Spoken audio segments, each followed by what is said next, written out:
You're a breakdancer? Yeah. Really? Yeah. When? Dave collects one hair from each of his wrestling opponents. I don't think that's true. Is it true? No, God, no. You don't have Triple H's hair sitting around Well, somewhere? I may, but not because I've collected it. I did have... Well, I don't... I'll tell you the story later. Okay. I have a great story to tell you later. Me? Kumail's career is inspired by Hugh Grant. That is true. Oh, I shouldn't have said it. I think that's true. Yes, that's right. Actually, no, incorrect. Yeah. I was actually told a Hugh Grant story today. That's funny. What was it? So I told the story...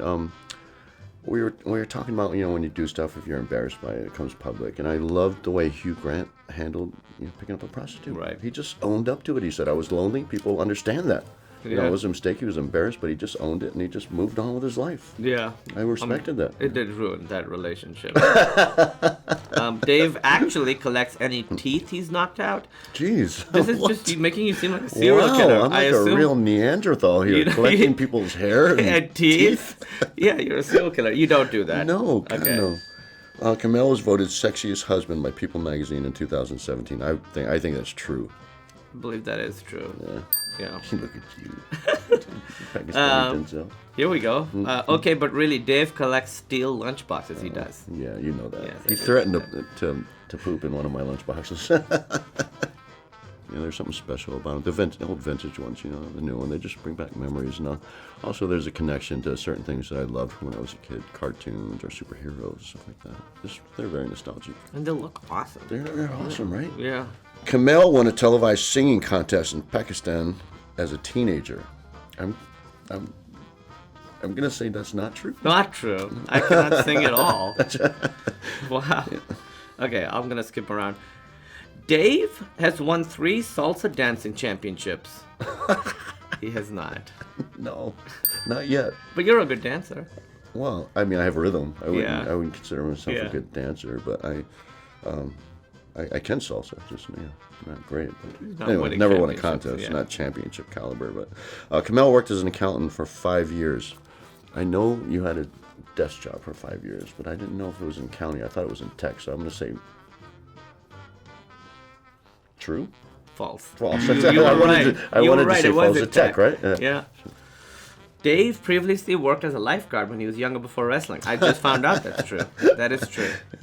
Yeah. Kumail was the highest scoring marine biology major in his year at college. And that is definitely false. It is false. Yeah. That's right. Yeah. I don't know anything about marine biology. In his except year at about college, fish yeah. and things. Dave is an accomplished break dancer. That's not true. True. You're a break dancer? Yeah. Really? Yeah. When? When I was a teenager. Yeah. And you would do breakdance battles? Yeah.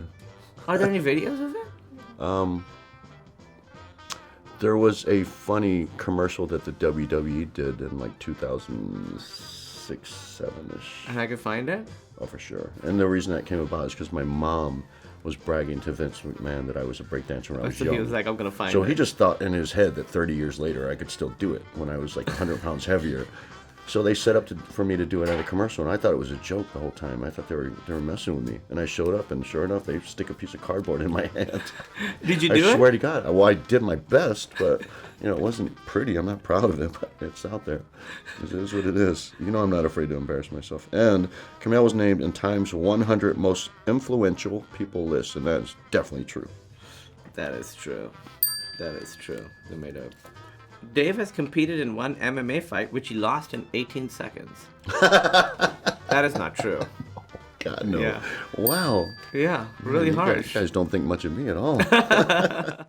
Wow, funniest or most memorable? I mean, we laughed a lot. Yeah, What was funny? there was a lot of laughs, a lot of conversation, a lot of... I think we've talked about this. I think we're in agreement that the sporting goods store was really... it was fun. It was memorable. It was exciting. Yeah. It was a fun scene to shoot. It was an odd location. We're kind of in the middle of... Middle of nowhere. And it was shot. We were shooting it at night. But it was great. Yeah, you get really loopy when you're shooting You in the middle of do, the man. night for a long Yeah. period of time. Yeah. It just sort of warps everything. I think it actually helps. I'm less nervous. I think about stuff less. I just kind of do it. It's almost like, people's guards are down when you're shooting at night, but it also is, there's a bit of, it seems like an intoxication. It almost feels like you're a little loopy. A little Yeah, drunk, definitely. Cloudy. Yeah. I got into a car once, and there was like a little dog in the seat next to me. And I'm like, hey, your dog is back in. The driver's like, I don't have a dog. And so I'm like, well, whose dog is it? He's like, I don't know. You're like, I haven't picked up a passenger in a couple of hours. So this poor dog had been sitting in the car, but he was fine. So I looked up the tag, called the person, and they were like on. I answered the phone. Yeah, it was Dave's dog. I was like, hey, are you looking for your dog? And they didn't realize their dog was missing. I almost wanted to like take the dog to a home or something. But actually on the way, we stopped off, dropped the dog at this person's thing, and then went there, and I called Uber, and I was like, hey, I had to make an extra stop, so they charged me more than I would have, and they refunded the ride. So I rescued a dog for free. Yeah.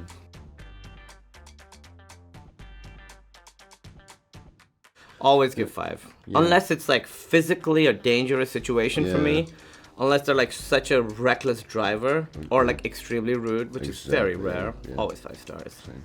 Right? Same. Yeah, I mean, it would take a lot. They'd have to be rude. The car would have to be filthy. Yeah, that's like a 3-star ride. Yeah. Oh, wow. When we were shooting? LA was pretty fun. I mean, it was fun when we got out to LA. Yeah, so we shot a week in LA. And that it was good because by then we'd done almost a whole movie. We really knew each other really well. And we knew that we liked the movie we'd made. So it just sort of felt like a bonus. It was like easy. You weren't, the anxiety was gone. But it was also cool. We were driving around kind of the streets of LA and people were watching us film. And it was kind of... it was kind of great, just waving out. It almost felt like a parade, like a victory lap. Right, yeah, we're like, we're almost done with this movie, parade, and we love it. Yeah. And now I get to go sleep in my bed. Right. Animal? No, you love Animal. Yeah, no, I don't. I never had one. My initials are DMB, and I had a cousin when I was younger who used to. Dave Matthews Band? Huh? They used to call you Dave Matthews Band? No, he used to constantly tell me it stood for dumb. It was stood for dumb. He was like, dummy. He was, it's like the 70s. Yeah. that was real insulting. Don't say the and I was D word. Young, he just made me feel horrible. He was just being an older cousin. Yeah. So my last name's Nanjiani, and in school, high school, they called me Nangajani, and Nanga means naked. And until it was recently on Wikipedia, under AKA, someone would always go in and put in Kumail Nangajani, and so I will hunt them down.